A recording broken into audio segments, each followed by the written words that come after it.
सुद्धा तुमच्यासारखी एक साध्या मराठी शाळेत शिकलेली मुलगी, पण आज तुमच्या समोर या वर्दीत उभी. मी जेव्हा तुमच्या जागी होते ना, मी विचार सुद्धा केला नव्हता की मी पोलीस बनेन किंवा इथं तुमच्या समोर उभारून माझं मनोगत व्यक्त करेन. हा प्रवास नक्कीच सोपा नव्हता, पण माझ्या माणसांनी मला दिलेली साथ आणि माझ्यात निर्माण केलेला आत्मविश्वास, या जोरावर मी आज इथपर्यंत आले.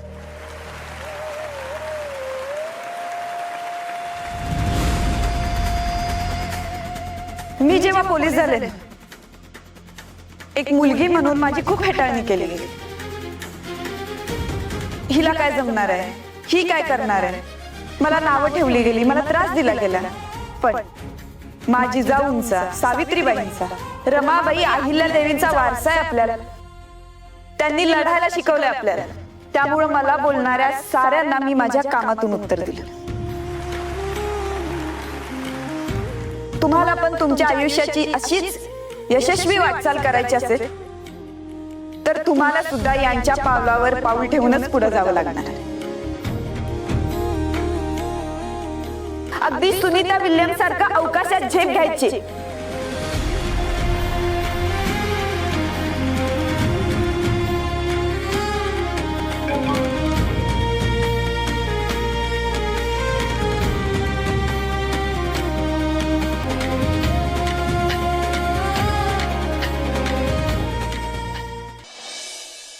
डॅडी साहेब, आज फायनली आपल्या प्रयत्नांना यश मिळालं. हो, तुझ्या प्रयत्नानं यश आलं. तू जसा प्लॅन आखला होतास तसंच वागलो आपण, म्हणून ही आपल्या ताब्यात मिळाली. वा वा वा वा, आई आली, डॅडी साहेब आई आली. तायडे, आवडला आपल्याला. फर्स्ट टाइम तुझा प्लॅन सक्सेसफुल झालाय. आवडला आवडला आपल्याला. आई म्हणजे आई. हिला हिला झाकून का ठेवलंय असं? त्या सत्य आणि मंजूला कळू नये म्हणून ही योजना आहे. ते पाठला करतील ना आपला. हो डॅडी साहेब, पण आता आई आली आहे ना आपल्या ताब्यात. काय हिंमत आहे त्यांची. हा आई.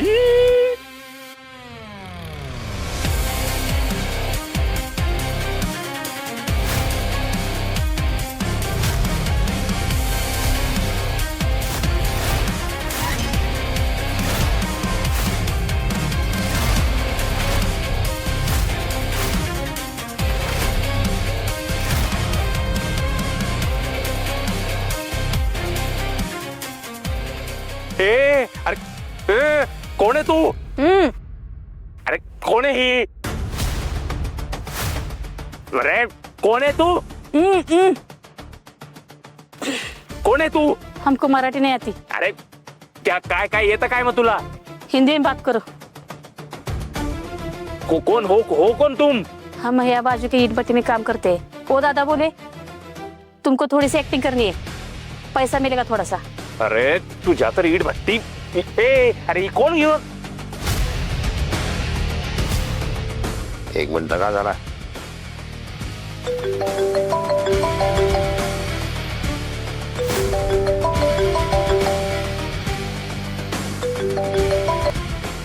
मम्मी बाई, दगा दिला तुम्ही.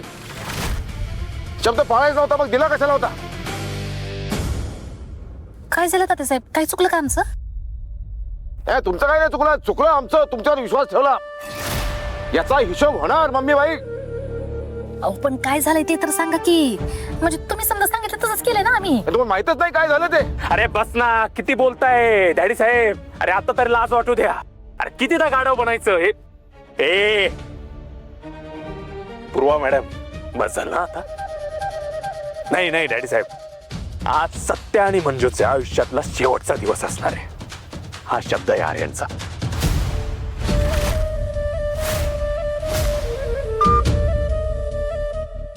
Hello hello Tatyasaheb, hello. अयो तात्यासाहेब, का कावलं तेवढं कळणं झालं बघ सपने. हा, पण आता त्यांच्या सगळं मनासारखं केलं ना आपण. त्यांच्या बायकोला पण त्यांच्या हवाली केलं की. मग काही तरी बी एवढं का कावल्यात का नाही तेच कळणं झालंय बघ. मग मी म्हणलं होतं काय झालं ते तर सांगा. ते बी सांगितलं नाही त्यांनी.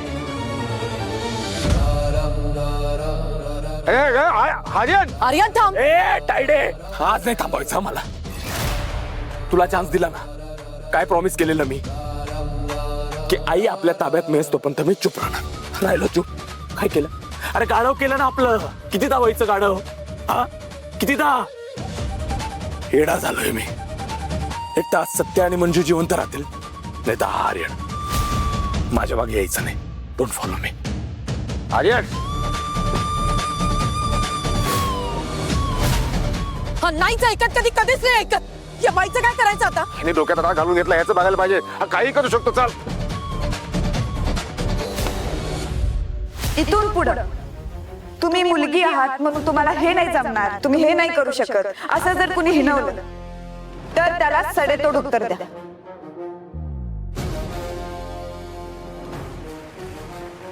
घाबरून जायची अजिबात गरज नाही. अगदी अनादी कालापासून बाईचं स्थान हे खूप महत्वाचं मानलं गेलं. या सृष्टीला जन्मच आपण दिलाय, त्यामुळे स्वतःला अजिबात कमी लेखायचं नाही. मी तुम्हाला एक छोटीशी गोष्ट सांगते. महिषासुरानं जेव्हा उच्छाद मांडला होता, अगदी इंद्रदेवाच्या जागेवर स्वतःचा हक्क सांगितला होता. ब्रह्मदेवाकडून त्याला अजरामराचं वरदान मिळालं. कोणत्याही देवाच्या किंवा पुरुषाच्या हाती त्याचा संहार होणार नाही असं वरदान त्याला मिळालं होतं. तेव्हा काय झालं? तेव्हा निर्मिती झाली एका स्त्री शक्तीची. साक्षात देवीने आई दुर्गेचा अवतार घेऊन त्याचा संहार केला.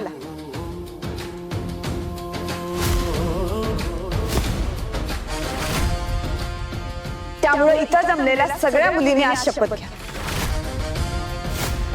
जेव्हा जेव्हा तुमच्या अन्याय होईल किंवा तुमच्या स्त्रीपणाला कमी लेखलं जाईल, तेव्हा दुर्गेचा अवतार घ्या आणि त्याला धडा शिकवा. धडा तर तुला शिकवायला हवा मंजू.